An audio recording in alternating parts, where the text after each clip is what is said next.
Once upon a time, there lived a beautiful girl named Ugomma. She was the only child of her father.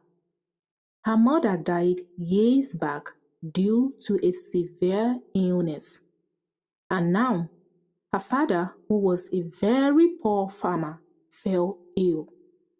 Ugomma was scared of becoming an orphan. Life as an orphan in the village was terrible, especially that of a poor orphan. She went to the herbalist, but the herbalist refused to treat her father because her father owed him a lot of cowries. Ugomma went round the village seeking help, but got none. Then she met a young man named Chima, who told her that he would pay all her father's debts and even give her some cowries to treat his illness, if only she would grant him access to her body for the period of 60 days. Ugomma pleaded, saying she was a virgin and was keeping herself for her husband. She begged to work as his maid instead, but Chima refused. He gave her two options: to either accept the condition he had given or leave his hut.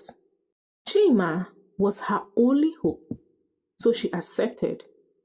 Chima was known for bragging about how women hovered around him like flies.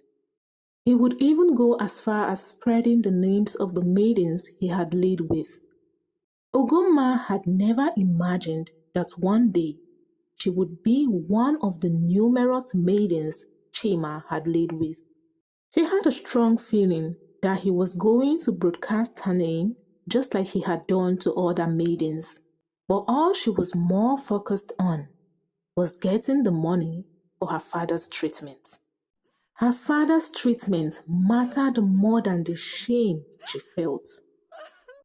With the money Chima gave her, she paid the herbalist the money her father owed and also paid him to treat her father. But despite the treatment, her father died. Even though she lost her father, Chima still made sure she kept the agreements they had. He did not care about her father's death. His only concern was that he had given her a huge sum of cowries, and she must allow him to have her for the agreed period of time.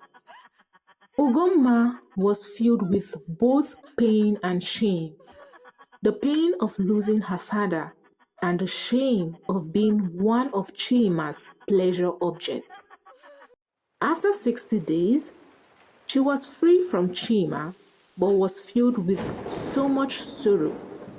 She felt used, dirty, and unworthy of love.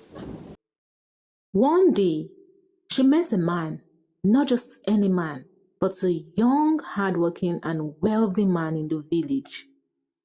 His name was Ifechi, and she was surprised that he looked at her with so much admiration in his eyes. Ugomma felt she was not worthy to be with him, so she ran away from him. That evening, to her surprise, Ifechi came to her hut with some gifts. He told her that he asked about her and got to know where she lived. Ugomma was surprised at his determination, but she told him she was not interested. Ifechi asked her why, but she gave no reason. Instead, she said she was not ready to be in a relationship. To her surprise, Ifechi said he would wait for her until she was ready. He dropped the gifts, and before leaving, he promised to come and check on her again. Ugomma cried. She felt she was not worthy of a rich, young, and handsome man like Ifechi. In that village, men spoke highly of virgins. A woman who kept her virginity until her wedding night was always praised and loved. more than a woman who did not. Once a man found out that his bride was not a virgin, he quickly grew hatred for her. So, virginity was the pride of the maidens.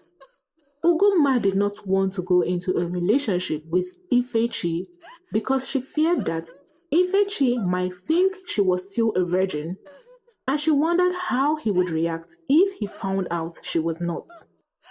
One evening, Ifechi came again, but Ugomma begged him to stay away from her. She said she didn't want any trouble. She was even crying. Ifechi was surprised. He asked her why she was crying. She said she was not worthy to be with him. He asked her why she felt that way, but she didn't say anything.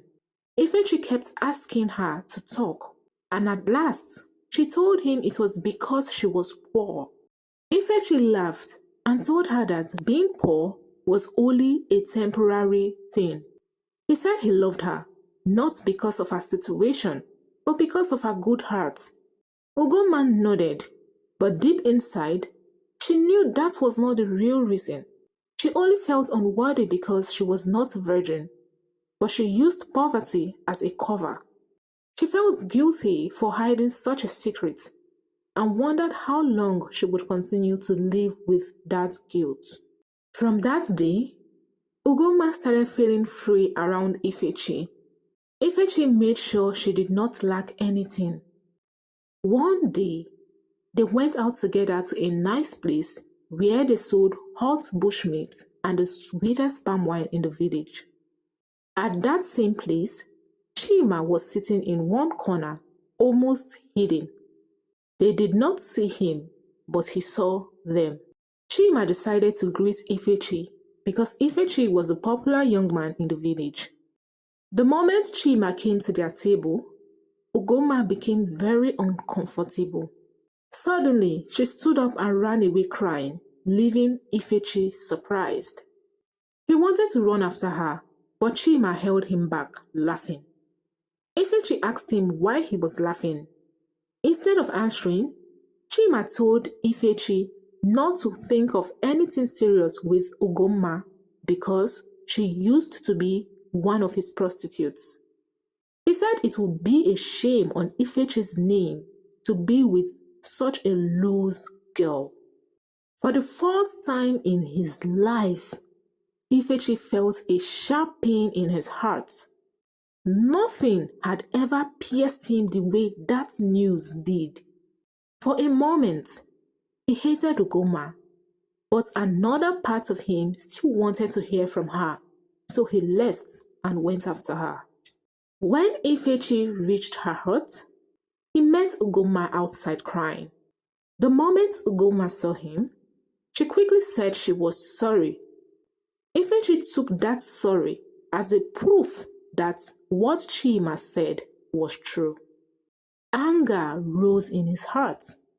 He turned to leave, but stopped and looked at her again.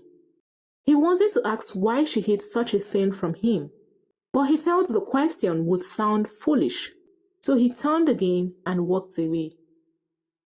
3 days passed. Ugomma did not step out of her hut. She hated people seeing her and she feared she might offend someone again. That evening, she heard a knock on her door. When she opened, to her surprise, it was Ifechi. Her face showed fear and worry, thinking maybe he had come to hurt her. She wanted to speak, but no word came out. She tried to look at him, but she could not. Her eyes fell to the ground instead. To her greatest shock, Ifechi asked her to marry him. Ugomma was completely surprised.